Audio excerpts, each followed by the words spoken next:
'Cause If I have he to knows turn, I go if I live. have to turn on the subscriber mode every day, then that's what I'm gonna do. Right. Yes, I don't. YR, I appreciate you. Thank you, Hey Doc, YR. when Yes. you gonna go live? Because I'm gonna take a quick shower I'm before I'm I get alive. on your We're show. live right now. Oh wow. Okay, perfect. Do it. Okay, that's interesting there. Thank you. Thank you so much, guys, for helping them. You're very welcome there. All right, see, so we got YR, we got Prince Idol. Is it Prince Idol once again? It's both. It's whatever you're comfortable with. Because I'm so used to Prince Idol, then it was Prince Donatello, and then now it's just Prince now. I don't know if it's just Prince Idol Donatello there. Whatever. I always tell people this because I don't want to argue with people. Whatever is Prince, comfortable. it's Prince Hendrix Donatello Van Halen. Yeah. Yeah. Osborne too. Yeah. Might as well throw that. I see there. Whatever rolls off your tongue, that's what we go with. That's what Okay. you go. It's Okay. easy. Doc, YR, thanks again, man. You're welcome. Very welcome, man. Not a problem, brother. All right, there. So, are we ready, guys, to do our show Sure. today? Yes. We're ready. Yes, Yeah, do let's this. do it. All right, then. All right, so welcome back to Arknolia and the Doctor, our 67th episode of our music memory series. We're still in the midst of our prog rock section here. And we're also, now tonight we're going to be taking a look at a group that's considered one of the pioneers of electronic music, based out of Germany.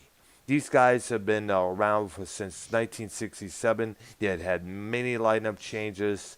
In fact, their founding member passed away in January of 2015, and the successor as the new leader is carrying on the name as it is, you know. And we're going to be taking a look at the group Tangerine Dream. This group was released in many classic albums in the electronic, dark ambient genre. They did many film scores for movies like Sorcerer, Firestarter, Risky Business. You remember the song "Love on a Real Train"? That's one of their classic pieces there. They also did scores for Fire. Did I mention Firestarter as well? Yeah. All right, there. Thanks. They also did one for a movie called Miracle Mile with Anthony Edwards as a starring role there. He also did the score for Legend, the '85 Tom Cruise movie, which featured Tim Burton as Darkness. We all know that iconic movie there. And we also had they did a lot of scores, basically. Now, as I mentioned, Edgar Froese, who passed away at the age of 70 in 2015, he personally chose their current leader. I'm trying to look up I forgot his, I have trouble pronouncing the guy's name because remember, I'm not German, so it's hard to, I gotta look it up again. Son of a bitch. Okay, there. I gotta get the Wikipedia up there. They released a lot of albums like Rubicon, Atom, Zeet, Phaedra, which is considered one of their highly respected pieces of work there. Other albums include Ricochet, a live album, live in Poland, many others. They were one of the most successful acts in the 1970s on Virgin Records. In fact, it was one of their earlier albums, Atom, A-T-E-M, which is my personal favorite from them. And basically, it's they're considered one of the pioneers of the dark ambient genre, the dark new age genre as well. Towards the end of It's kind of like house music, like techno. no, type thing? it's not really techno, not techno, but a couple bass lines in some of their tracks that could be could be cited as an influence for techno music. It's not house music at all. They started out as a regular rock band, but they kind of shifted towards the space rock, minus the drums, except for a couple of drums here and there on a couple of tracks on the Atom album that I mentioned there. How do you compare them to, say, Kraftwerk? Well, Kraftwerk was a bit, the scene at that time, when they were starting out in the 1970s, and the later 60s was like, everything was more experimentation. It was often called the Kraut rock scene. The word Kraut being the term that Monty Python used in one of their skits, I guess it was, I don't know what's a slang for Germans or whichever there, but the krautrock scene, comprised of bands like the early Kraftwerk before they became like techno pioneers there. Tangerine Dream, when it was just a regular rock group, guitar, bass, and drums there. Then one of their members decided to leave and go off on his own. His name was Klaus Schultz. He would go on to have a well-respected solo career, releasing albums like Eric, Cyborg, Black Dance, Dune, many other albums. A collaboration with Lisa Gerard from Dead Can Dance. And he's still around, and he is still pumping out music, from what I understand. Many of his earlier records are still being reissued to this day through various labels, along with Tangerine Dreams. How many times, their earlier works have been released on certain, I guess you could say, the kind of like official bootlegs or official re-releases there. But they are considered pioneers of the German electronic music scene there, along with, as I mentioned, Klaus Schultz, Jean-Michel Jarre, and many others there, and of course, Kraftwerk included. Yeah, I get. Well, I hadn't listened to him much before we decided to do this. Yeah. And so I spent 2 or 3 days off and on listening to him. So I heard about 2 or 3 hours, I suppose. Yes. And they do remind me of Jean-Michel Jarre, especially Oxygen. Oh yeah, that album there. They're very close to that one. I remember, very. The thing that really got me, my personal favorite from him, as I mentioned, is Atem. Now, that album was originally released on a German label called Ohr Records, O-H-R, which is German for ear. Then Richard Branson from Virgin Records heard that album, and he signed the group to his record label, Virgin. And they recorded for that label through many years. Now, as you mentioned, there was a lot of many lineup changes throughout the group. One of the members, Peter Baumann, would later depart. He would have a solo career for briefly.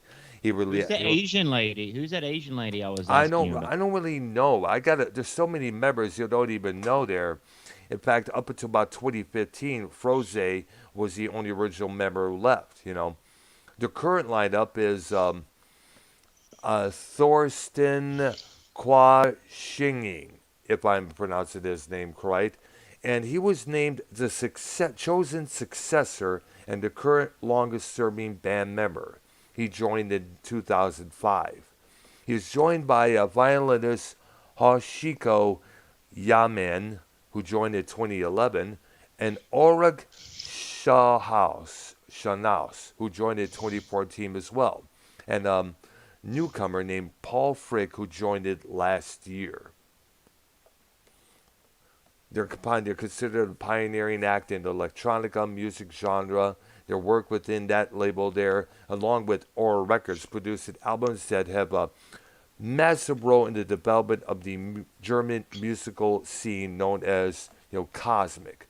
Their Virgin years, all the albums they recorded for that label, so-called because of their association with Virgin Records, producing albums that explore synthesizers, sequencers, including top 20 albums that charted in the UK, Phaedra from 74, Rubicon is 75, and he also had a successful career composing film soundtracks, the ones I have mentioned, like Risky Business, Flashpoint, The Keep, Legend, 3 O'Clock High, Near Dark, Shy People, Miracle Mile, Sorcerer, Thief, with James Caan in that lead role there. Now, they continue to explore different styles of electronica instrumental music, as well as that. They recorded, their recorded output has been prolific, including 100 albums, other scoring projects. They have helped create the soundtrack for the video game Grand Theft Auto 5. Whoa! Really? Yeah, right there. This is what it What? says. Yeah, this says Wait, what's the original Grand Theft Auto or Grand Theft Auto 3? Grand Theft Auto V. I think that means 5. By Oh, correct. 5. Yes. Oh. No way. Yeah. Wow. That's what it says right here on the Because Wikipedia. listen, There. On the Grand Theft Auto 3, that was like pretty much the soundtrack of Scarface. Yeah. She's on fire. You know what I'm saying? Like songs Mhm. like that. So, and then obviously, San Andreas, they had Richard Tom Petty. They had Tom Petty on there. You know what I'm saying? Yeah. Ice Cube, Yeah. NWA, and Liberty City Stories. They had of You're Free to Do What You Want to Do. They had some classic songs in Grand Theft Auto. Yeah. Crazy. Yeah. Now the Dream. I live an hour away from Liberty City. Now, the Dream has released an album called Quantum Gate in 2017. In December 2019, the band released Recurring Dreams, a compilation of new recordings of some of their classic compositions there. So, I first got into him back in 1985 at a place called Record Time near East Detroit, or at later East Point, Michigan there. I saw the album cover for Rubicon. It was an interesting album cover there. I guess a lot of their album covers, I don't know who did the album covers for them, but it was a pretty good album cover when you think about it there. Look it up, YR and Keith, if you get a chance to. It's like a drop hitting a puddle of water there, and it's a still frame from that there. And it was pretty. Now, the UK version of that album featured this gatefold and a bunch of leaves, a bunch of this, a bunch of that there. And somewhere in the little distance there, you could see Jerome Froese, Edgar's son. Now, Jerome also made his appearance on the front cover of the album Atom, right there. One of my personal favorites. Kind of funny, I found a pre-recorded cassette of that album, and Jean-Michel Jarre recorded live in Houston back in 1986. And I was very amazed driving home by how the album sound. It was like, wow, this is something that you will play while with cruises somewhere in the nighttime around the forest or something like that.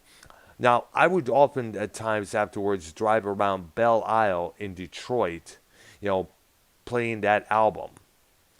And the feeling that you just get when you listen to that album just overwhelming. It's like anytime you're in a wooded area, whether it's on a dirt road or something like that, you play that album, the scenery with the music fits together perfectly, just perfectly. Yeah, actually, the way I'm kind of amazed that I never really heard him or got into him, because that's something that I would have. Of course, I heard him now, and it's kind of like, oh, I got some catching up to do. Yeah, I know. And the reason why we put him in the prog rock section, because a lot of ways some of their sounds may have considered, it's kind of like tied in with bands like Genesis and King Crimson and Yes there, because they were exploring a lot of different grounds there. Robert Fripp at King Crimson, he's continuously exploring new territories there. Yeah. Yes. Now, Jerome Froese, the son, he was Keith, involved. turn your camera off, dude. Oh. We don't do that on this channel. Oh, okay. Yeah, you could do it on YRs. I don't mind it at all. Nobody can really see it because I got my personal screenshot there of the band there. Now, I was thinking like it would show up on YRs. Oh yeah, you can go. Yeah, because it's on my channel. okay. Everyone go to sub and like and go into Brown's chat and be involved over there. I just, this is a little simulcast, but he needs to get the subs, the views, all that. Yeah, I want to outdo both Queef over there. there. But then again, I outdid him long before that. So now they started out back in the 1960s. Now Froese, he started with this project called the Ones there. That group disbanded after only releasing one single. After that, he experimented with different musical ideas, played smaller gigs with a variety of musicians, and some of these performances were in the famous Zodiac Free Arts Lab. The one grouping also had the distinction of being invited to play for the surrealist painter Salvador Dali. The music was partnered with literature, paintings, early forms of multimedia, and much more. It seemed as if though the most outreach ideas attracted any attention, leading Froese to comment, quote unquote, in the absurd often lies what is artistically possible. As members of the group came and went, the direction of the music continued to be inspired by the surrealists. You know, and the group came to be called Now, the group got their name from the Beatles song "Lucy in the Sky with Diamonds," meaning the term, of course, the line "Tangerine Dreams and Marmalade Skies." Right. Yeah. And there's also a name of a particular form of weed that Tony smokes, from what I understand there. Now, Oh Froese, yeah, that's right. I yeah, remember that. So Keith looked up some stuff. He, I put him to the test today on the Tangerine. Keith, what do you have on Tangerine Dream that you looked up today? And is that a Oh tangerine colored shirt? yes. ah, Wait, let me go Islanders. back to it. Is that an Astro shirt or an Islander shirt? Islander shirt. Nice. Tangerine Dream is a German electronic music band founded in 1967 by Edgar Froese, Froese, Froese. yes. The group has seen many personal changes over the years, with Froese having been the only continuous member until his death in January 2015. Mm-hmm. All right, That's all I got. yes. Now, they released Pretty similar to what Chris Squire with Yes did. He stayed with the group all along, and everybody else dropped in and out. Yeah, that's true there, yes. Yeah. Now, So, the first Tangerine Dream album, Electronic Meditation, was a tape collage krautrock rock piece, used to take the technology at the time rather than the synthesized music that they would later become known for. The lineup at that time was Froese, Konrad Schnitzer, and Klaus Schultz, who I mentioned earlier. The album was released on Ore Records in 1970 and began the period known as the Pink Years. Now, the Ore logo was a pink ear right on the label at the center of the vinyl there. Another album, like Alpha Centauri, relied mostly on electronic instruments with some drums. Now, the music throughout their 70s featured a lot of organ, from Steve Schreider, I think that's how it's pronounced, or Peter Baumann on the later releases, commonly augmented by guitar by Froese and drums by Christopher Franke. Now, they also started heavy usage of the mellotron of this period there. The band's album Atom was named Album of the Year by John Peel, the well-respected British DJ. And this attention helped the Tangerine Dream to get signed to Virgin Records in the same year. Soon afterwards, they released the album Phaedra, an eerie soundscape album that unexpectedly reached number 15 in the UK album charts and became one of Virgin Records' first bona fide hits. Phaedra was one of the first commercial albums to feature sequencers and came to define more than just the band's own sound. The creation of the album's title cut was something of an accident. The group was experimenting in the studio with a recently acquired Moog synthesizer, and the tape happened to be rolling at the time. They kept the results, later added some flute, bass guitar, mellotron performances. The Moog synthesizer, like many others, was so sensitive to changes in temperature that its oscillators would drift badly in tuning, and the equipment warmed up as the equipment warmed up. And this drift can be easily heard in the final recording. This album also marked the beginning of the period known as the Virgin Years. Now, years on afterwards, they released other albums like Force Maneuver, I think that's how it's pronounced. Um, like Rick or live album. What did you say? Forced manure? Force Manure. It looks like looks like it's pronounced manure, but I think it's pronounced something else there. Yeah. What year? Now, what year was this on? What year was this? That album came out in 1978 there. It was just Froese and Christopher Franke. Peter Baumann had left, and he got somebody new to take his place before that. After that album came out. They only released one album with a singer, by the way. Album called Cyclone, with the drums and everything there. So they had but I was kind of questionable about that record there.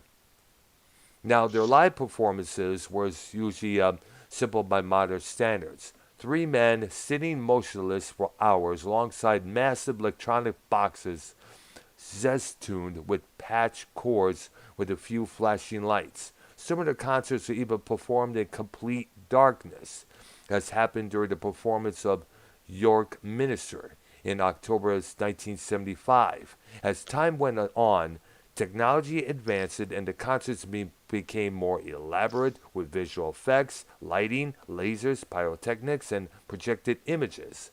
In 1977, their North American tour featured full-scaled laser rim effects. Now, hey guys, I'll be right back. All right. Now, the group toured extensively throughout the 70s and 80s. The concert usually included large amounts of unreleased and improvised material that were widely bootlegged. A lot of these performances were bootlegged. A lot of those recordings are now on YouTube, believe it or not. I downloaded one of them, which is pretty good to listen to. I have a live in London from 75 there. Pretty good stuff to listen to there. It's kind of amazing that as much musical exploration I did through the 60s, 70s, and 80s, that I never ran across them much. Or if I did, it was one of those things where I heard maybe something and didn't know who it was and didn't find out. Mm-hmm. And I heard the name, but I never associated with anything. And usually if I hear a name that I figure is interesting for whatever reason, I'll go find them and listen to them. Yeah. But the 70s and such, there was no YouTube. I know, that's true. You had to go there to the record store and buy the record, or just wait for the song to be played on the radio. And in Tangerine Good luck Dream, with that one. Yeah, because especially in Tangerine Dream, a very avant-garde artist, because a lot of the that stuff didn't really get played on the radio. Man, really? Yeah, and even in the early 2000s, like radio was still, CDs were a thing still. I know, You know what I'm saying? Yeah, that's true. Yeah, well, it's kind of interesting because I did run across Kraftwerk with the famous song Autobahn. Yeah, they did play that, but that's kind of unusual for a record, for a radio to play that station song. to play that. Yeah, it's like, oh, this is different. I like it. Yeah, but it's kind of funny. Years later, the song "I Feel Love" by Donna Summer and Georgia Moroder would become a massive hit, and that was all electronica, but it was more of the scale to the electronica dance genre there, which always brings the people to the dance floor, which always attracts listeners.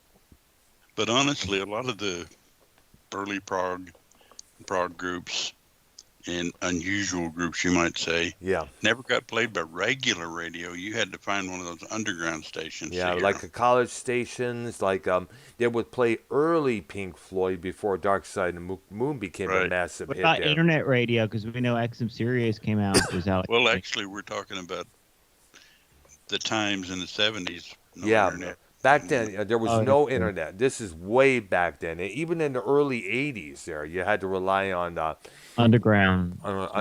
More. You have to go to an independent record store to find some of these groups here, like an independent record store. Because you couldn't even find them in standard record stores. That's true there, yeah.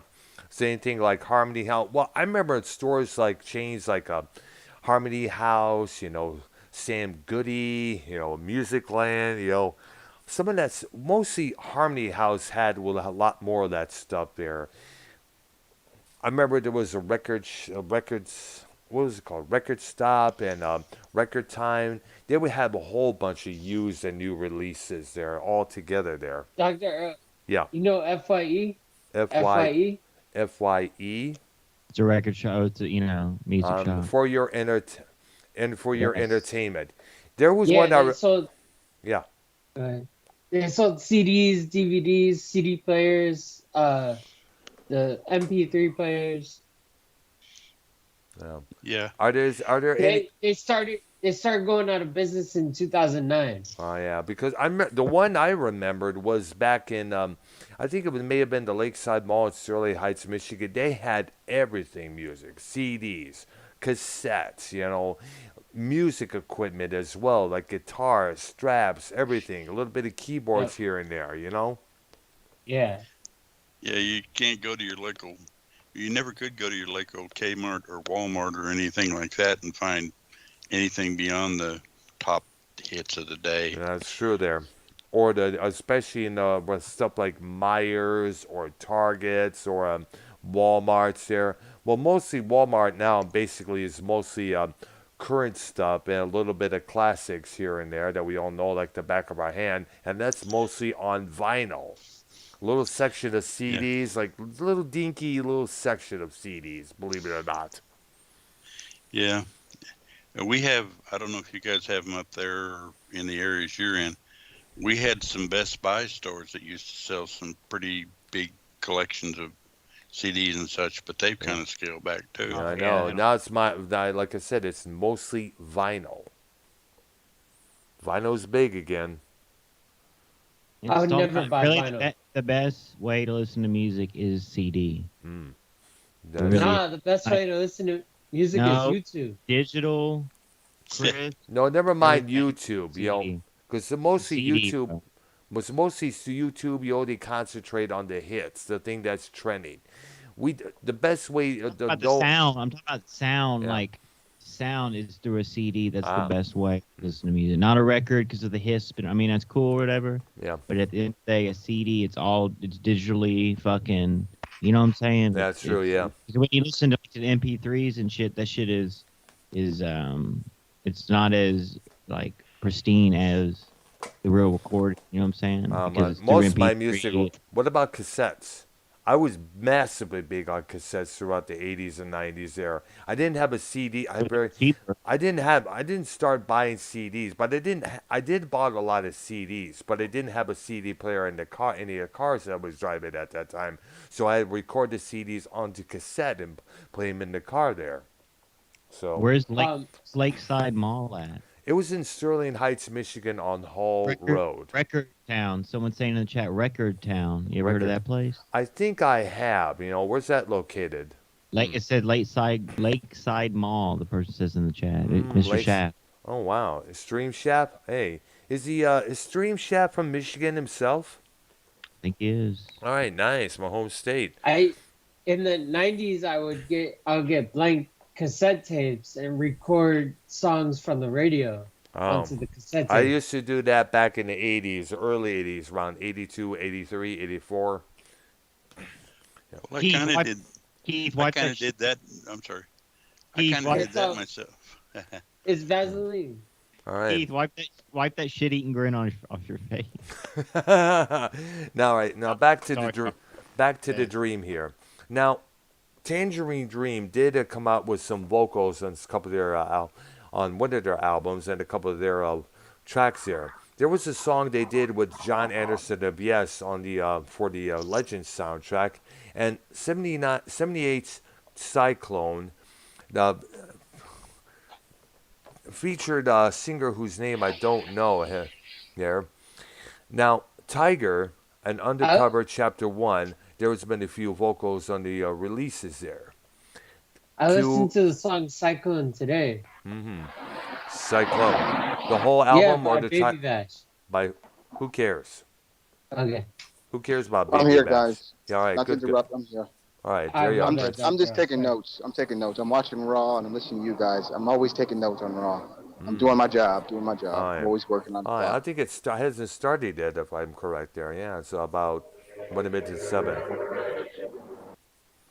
Yeah. All right. Now, there was a couple of vocals on the tracks, like The Harbor from Shy People and from 1981's Exit. And usually the group only returning to featuring vocals in the music trilogy on Dante's Divine Comedy and their 77 album, Madcap's Flaming Duty. Now, the soundtracks they have done, massive, massive, man. And they did the scores for 20 films.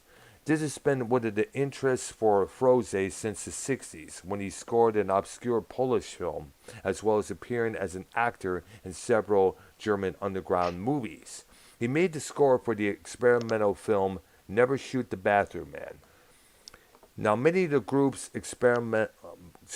soundtracks were composed at least partially of reworked material from the band's studio albums or work that was in progress for upcoming albums. For example, the resemblance between the soundtrack for the movie Thief and the track Ingneus, it's spelled Igneous, and the piece through Metaphoric Rocks from the album Force, see if you guys can pronounce this YR,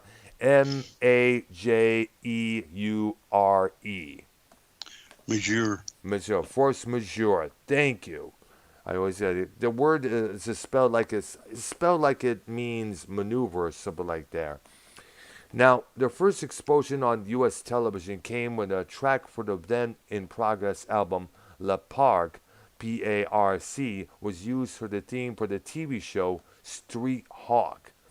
And some of their famous soundtracks have been, of course, as I mentioned, Thief, Legend, Sorcerer, Risky Business, The Keep, Firestarter, Flashpoint, Heartbreakers, Shy People, and Near Dark. And they also composed, as we mentioned earlier on the show, the soundtrack score for the video game Grand Theft Auto 5. And in 2016, they released their version of the theme music of the TV series Stranger Things. And they had expired music for a lot for the series just as well there. Now, during the 1980s, Peter Baumann, their former member, decided to put together his own record label called Private Music, which was a new age label. Now, new age at that time was a thing there, drift and let your mind soar, this and that there. We hear it many times there. Now, some of the band, Tangerine was signed to that record. They released many other albums on that label in particular there. Now, some of their albums releasing in the 90s were nominated for Grammy Awards. Since that, The Dream, with Jerome Froese, Edgar's son, took a directional change away from the new age learnings of those albums and more electronica style. After Jerome's departure, Froese steered the band in the direction somewhat reminiscent of material through their career. In later years, their albums would be the Dream Mixes in '95, the Divine Comedy series based on the works of Dante Alighieri. How is his last name pronounced? Alighieri.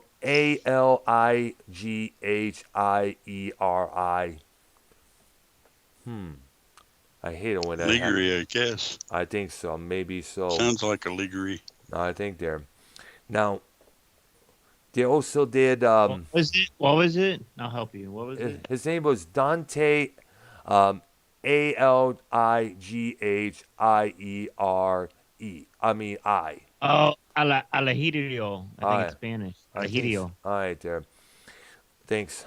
And they also did the 5 Atomic Sessions as well, the Eastgate Sonic Poem series based on the works of famous poetic authors such as Edgar Allan Poe and Frank Kafka in 2011, with their last appearing in 2013.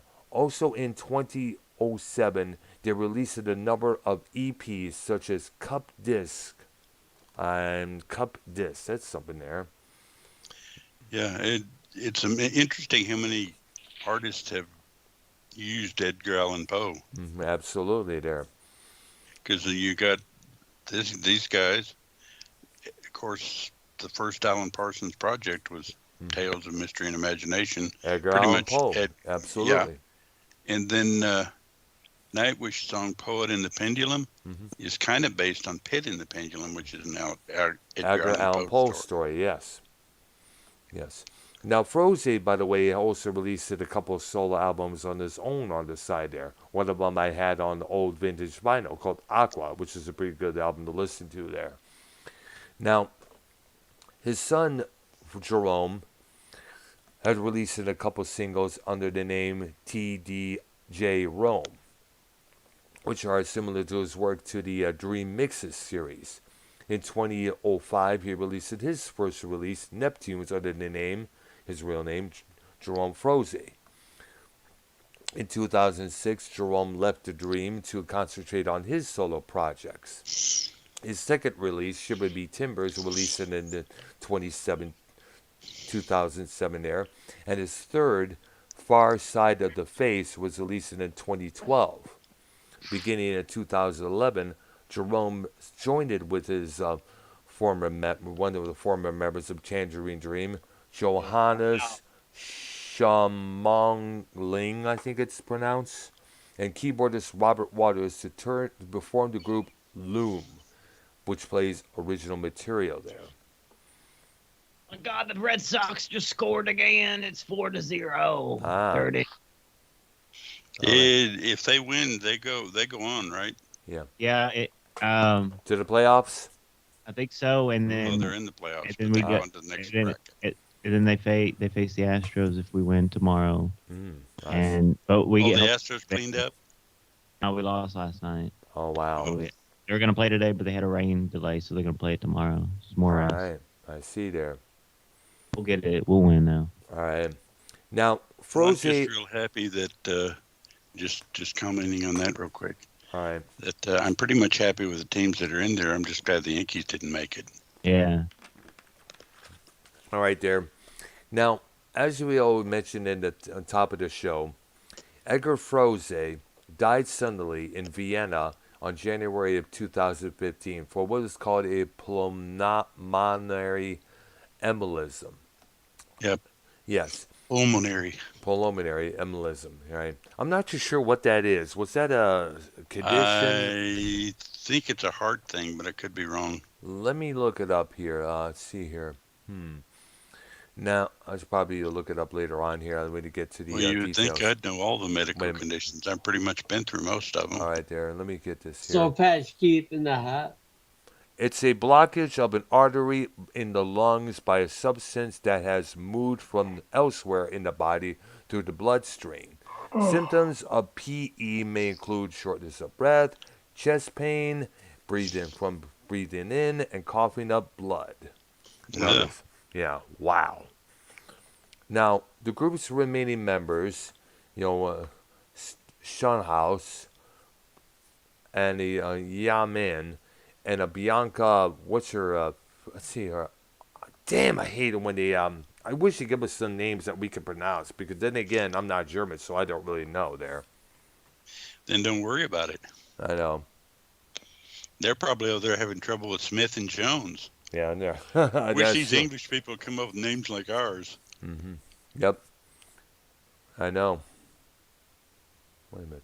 Yeah, it used to trip me out watching Japanese movies and seeing this long Japanese name, or whatever, played another long Japanese name. I was going to say, well, they just... How is it pronounced, Keith? How do you do it? Japanese name? Haagen-Dazs? Yeah, that's kind of how it is. Keith, how would you pronounce like a Japanese name? Like, what's the first name? I have no clue. Like I know, like Chinese, you would do like Hong Wang Chang. Yeah. I don't know Japanese. Yeah. Like, yeah, that used to trip me out watching Japanese movies and then seeing that at the end where they do the credits. Yeah. Oh yeah. There's this Chinese woman named Diana Chung. They have vision issues. Ah. Yeah. Huh. Yeah. Oh yeah, like on Cheech and Chong, they say let's get Chinese eyes. Yeah. Yep. I've been pretty much there. Yeah. You remember the song "Turning Japanese" by the Vapors back in 1980? Yes. Oh Yeah, we God. really know what that's about, right? Yes, I think we all know. Yep. Some of the bullfrog is unable to do. Or he does all the time, one or the other. No, he can't do it because he's unable to reach his arm through all that blubber hanging out. Oh, there There's is. this rap song. It goes like, "I smoke so much weed, my eyes look Chinese." Yeah, because I just brought up something about Chinese or something. Yeah, but let's put the rap music aside there. Okay. Yeah, let's Please. yeah. Well, as we mentioned, I'm waiting for my thing. Is some computer's fucking up here for some dumb reason there. I don't know why it's doing this. Lost your place. I know it happens. I hate it when it does this. Chrome Yeah, is not. There you are. my phone was giving me trouble too. It kept kicking me out and restarting. I don't know what's going on with Skype right now today. I know it's not just the Skype; it's with my Chrome issues. I keep getting these things. They update your speedware, they update this here, and continuously, and it's not Have you allowing tried me to. Firefox? I'm being the question. I'm questioning everything right now at this point. This is where my temper really flares up because I expect everything to work properly with no issues whatsoever there.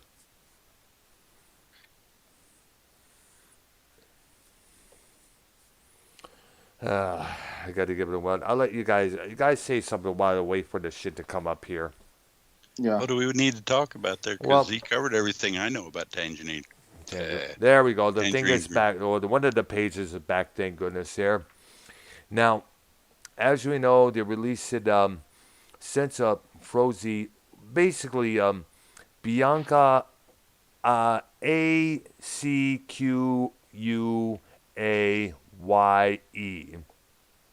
Aquaye, I guess. I think so, yeah. And of course, the boy. Now they're pledged to continue working together in the effort to fulfill Froese's vision for the group. And however, Jerome did state that in his Facebook timeline that in his opinion, Tangerine Dream could not exist without his father.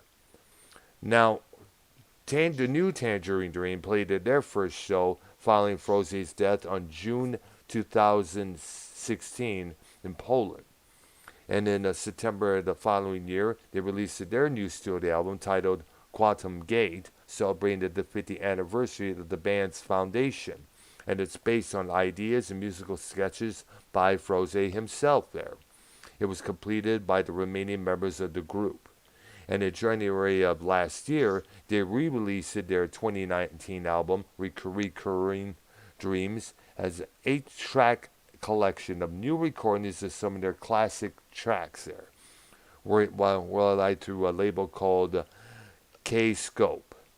This was launched in coincide with the Tangerine Dream Z Chapter exhibition, which opened on January 17, 2020 in London's, what's it called here? Barbican. I think that's how it's pronounced there. It runs until May of 2020 there. So, Paul Frick, later that year, became the first member to join the group after Froese's death, after making a couple of guest appearances with the group for the past 2 years. And they're now working on as a 4-piece to release a new album in 2021 through this label that I mentioned, K-Scope. Frick has unique distinction of being the first addition to the group who did not ever personally meet Froese. Now, it was announced that, Jesus Christ, this thing keeps popping up. Fuck you, McPhee. Now, Ulrich Shanas. Yeah, the pop-ups and shit. Yeah, I'm still getting that. Yeah, we go to McPhee this. So You gotta McPhee's- turn off the. You have to right click on the. Here, I'll show you on the thing. All right. Really quick. Really Yeah. quick. Yeah. Well, my nephew. you Go Right ahead. click on the speaker. You right click on the speaker. Volume Speaker. mixer, and then you'll click the system sounds. You'll mute that. So any dings or any of that, you won't hear that. Oh, I shit. did that. Yes, I already did that a long time ago. It's just had these little ads coming up there. I was update your computer security. Blah blah blah. There. Alright. Right there. Was Prince got some drama tonight later on he was gonna do or some Yeah, shit? he wanted to talk about the issues between him and Minnesota Vikings fan. Prince is still Yes, there, dude. yes. Yeah, apparently what it Yes. was is that for what I stand earlier. Well, are we done this with the Tangerine Dream talk? Yes, Or we are. on that. Okay. Hey, real quick. Mm-hmm. Breaking news. Wait, Well- breaking news. Not to interrupt you, Arknolia, not to interrupt you. I don't know this is for sure. This is not official, but we might get a special guest. And if he's listening, I would love for him to have him on the YR program. And I'm Who? talking about no other than it's me again. It's me again. I would love for Seaman to Yeah, review. I heard he's I back. would love for him to review with us Oh yeah. what Vikings did to me. Seaman. I would love for him to review that. That would be a nice gesture. Yes. Can I make a request for our next show? We need to do it, Ark. We need to do the Eddie Van Halen Remembrance show because it was last week. His His 1 year death, anniversary. well, year after passed. his passing. We yeah. owe him one. We owe the audience. We got a full show dedicated to him, our memory, stuff like that. I don't know what y'all had planned for the next show, Well, but actually, that was what I was just going to ask is what big prog groups had we not done a whole show on? Mhm. And I know there are some, so let's do the Van Halen one. And it'll be mostly for Eddie, but let's cover Van Halen. yeah. The band Van Dempsey. I But say dude, let's do we let's give our top three favorite albums. Okay. Let's make a list of top three and maybe our top five five. favorite Oh, yeah. songs. Yeah, just do a 5 and 5 list. Top 5 favorite Nice. songs, top 5 favorite albums. Absolutely. Roth, Hagar, and what's his name? Who was the other? David Lee Gary- Roth? Rod Hagar. No, Gary Sharon. Yeah, Oh. Roth, Hagar, and Garrett Sharon era. I won't have any Sharon, but hey, that's okay. Yep. Yeah, definitely. It's on. Definitely. So this coming Can, Thursday at can I 7 just p.m. do Blah, blah, my blah. top? Go ahead. Can I just do my top 3 favorite rock albums? Go ahead, right. Brian. Go ahead. All right. I don't know them now. Well, save What? look them up for the show, for the Eddie Van Halen show. Okay. All right. Definitely there.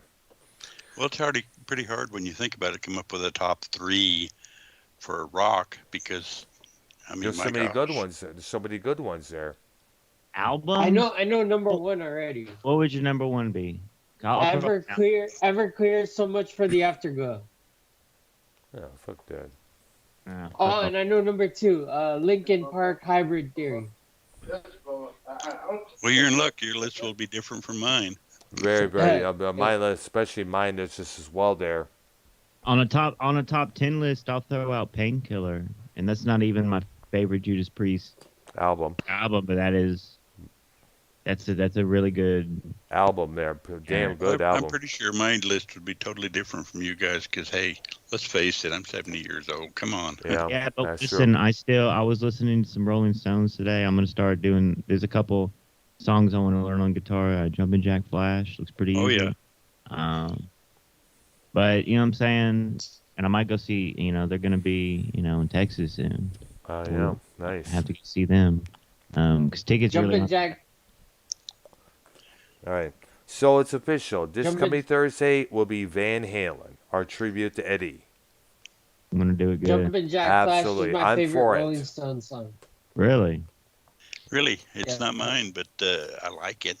All right. It's a Alright. good song there, yeah. Nice. So what is up with this drama horseshit?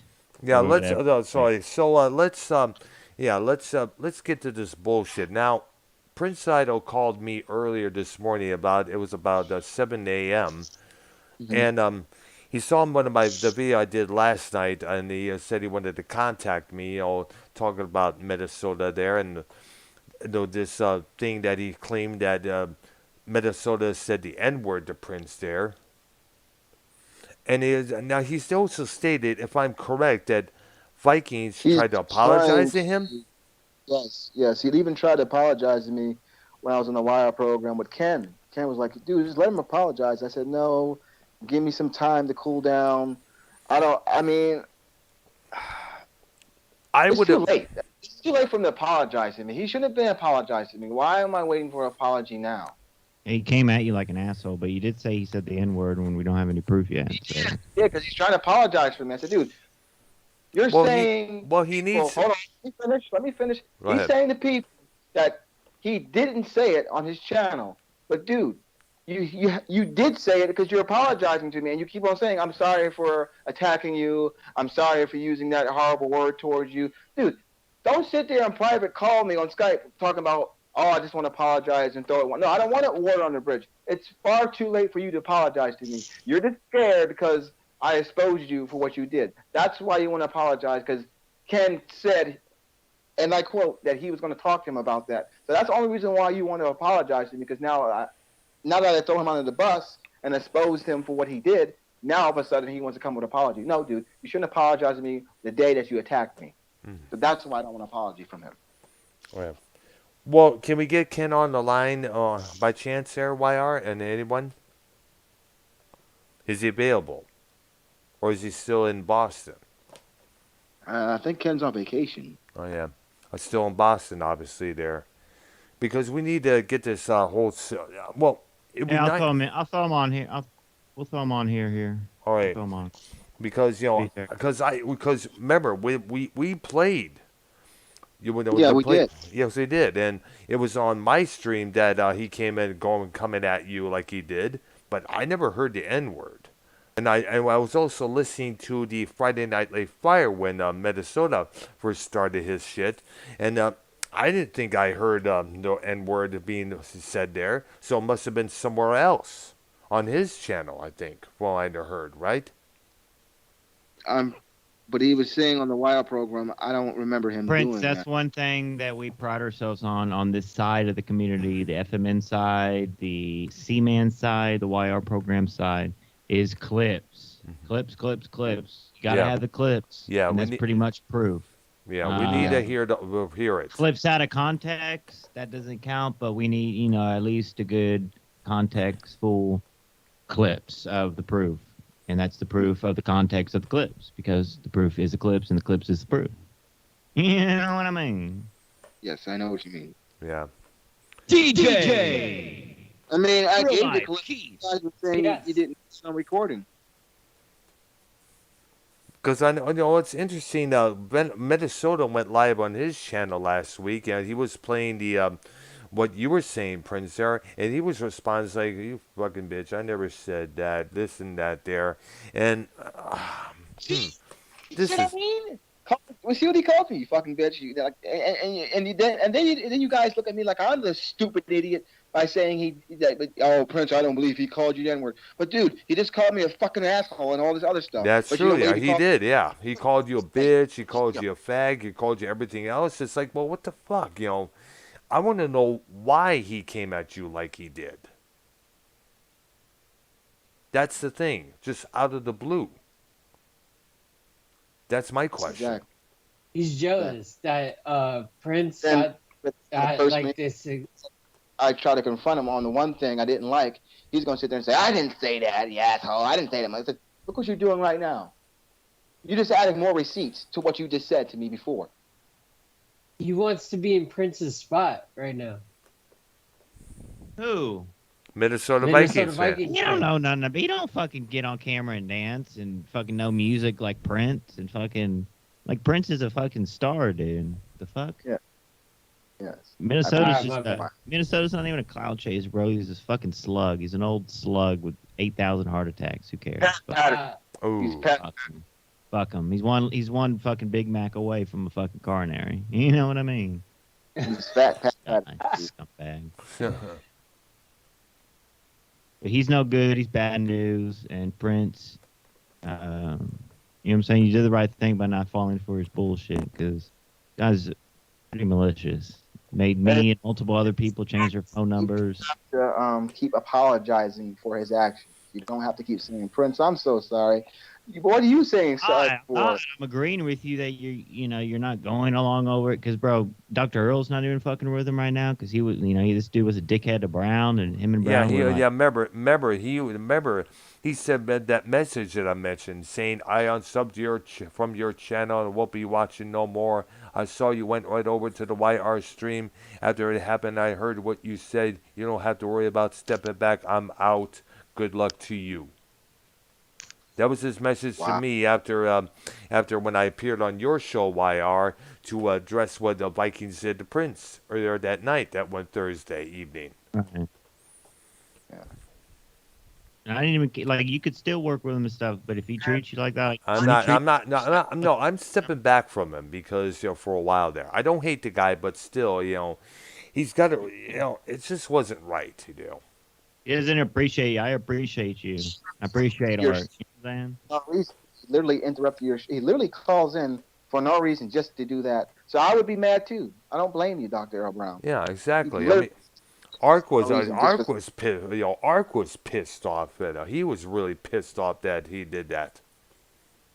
I thought that was totally uncalled for. It was absolutely there, and for no reason. Well, you already know I tried to stay a little bit out of the drama. Yeah. But sometimes things happen that you got to at least say something. In that particular case, I had to say something because Prince don't deserve that kind of treatment. Exactly. After the treatment he got from Shanzio being booted off his realm from just out of the blue there. Like I stated before in the Wire program, I think he heard that dude call me the N-word on Sean's view, and he just...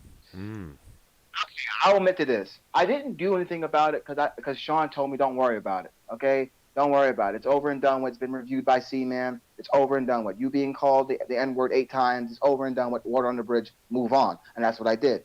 But now I'm being called that by other people, and I'm like, I don't think I can throw it on the bridge anymore. Because if I do it, if I continuously throwing it on the bridge, then everyone else is going to think it's okay to call me, hey, that nigger, hey, that, you know what I'm saying? And I can't like that. I can't. And also, let me say a little bit regarding the sub mode situation here. Wow. And let me say something about the show. I think sooner or later Sean will have to get a sub mode for his channel there because if he wants to get new subscribers, he's may have to resort to doing that because with the word about addresses and numbers being doxed in his chat, that's going to keep people away from viewing his shit there and subbing to his channel there. Out of fear that their addresses, their phone numbers, their info is going to be shown in the chat there. Got to keep that in mind. It's true. Yeah. But then again, I don't know his. I'm not him. I don't have his thinking patterns, so I don't really know. So. All right, so I guess it's time to end the show right now. We pretty much covered what we have to cover there. So this coming Thursday, we'll do our Van Halen tribute. Yes. Definitely there. We got to definitely talk about the good times, the videos, the guitar work of Eddie, rest in peace. The news that David Lee Roth is retiring from the scene there, and other things as well there. Then we got to talk about, the beef between Roth and Hagar from years on. The Van Halen 3 album, which did not do so well because it had a different singer, and plus the lyrics and stuff was just out of whack there. So then we got to cover all that this coming Thursday. Same time, 7 p.m. Eastern Time. Right there. I want to say shout out to Ronald Booth and Inspector Todd. All right there. In the YR's chat there? Yes. Ah, nice, because Ronald Booth was in my chat as well, saying that you're glad. I saw Ronald Booth in your chat, and I saw Inspector Todd in YR's chat. Nice there, yeah. And we will be live after this for community Q&A, open yes. Full of drama. Mm-hmm. And we're going to be doing some sports play-by-play with the baseball as well, and questions with Keith. We're going to be dancing, singing the whole nine. All right. Everyone's invited. All right. sorry, I know you don't want to do it, but if he wants to apologize, let him in. I know he's banned from your channel, but dude, he has the right to apologize. Nah, If he he can wants to, he can send you like a recording apologizing to you. He don't need to be on any. We can play it, but he's not going to be on my show on the call. sometime. Oh, I can invite him on my channel so we can have a Right. one-on-one there. Mhm. Exactly. I'm willing to do that possibly later on tonight if he's available. Are you Yeah. talking about Prince? No, we're talking about Vikings. Oh, okay. Apologizing to Prince. Yep. All right. I don't owe him an apology. He wants an apology from me. I'm like, for what? Yeah. That's right. Right. Well, if I may, I suggest this, Prince. He needs to really mean what he needs when he apologizes. He needs to really mean it and also keep his word and not be like Bullqueef over there reneging the next day on what his word.